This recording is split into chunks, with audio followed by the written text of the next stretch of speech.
Objective 2, be able to write half equations, reactions for a redox equation.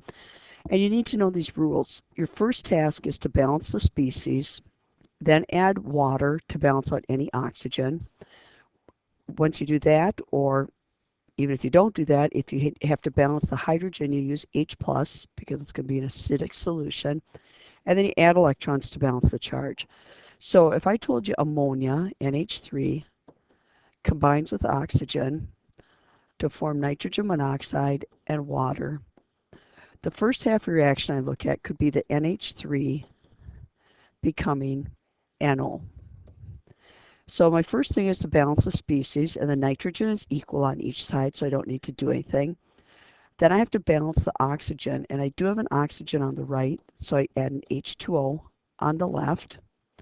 I now have 5 hydrogen on the left and no hydrogen on the right, so I add 5H plus to the product side.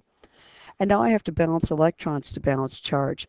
My reactant side has a total charge of 0, but my product side has a total charge of plus 5. So I put 5 electrons here to cancel out that charge, and now each side has a 0 charge. My second half reaction is O2 becoming the other product, H2O.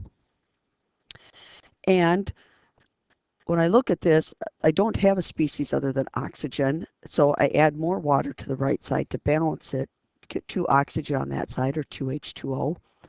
That now means I need 4 H plus on the reactant side, and just the opposite of the other one. I'll make some space here.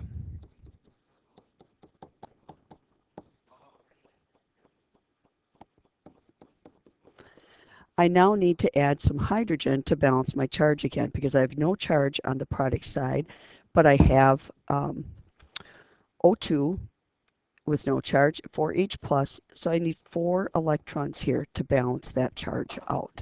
So those are my 2 half reactions, and at this point you should realize that the NH3 is losing its electrons and being oxidized, whereas the oxygen is gaining the electrons and being reduced.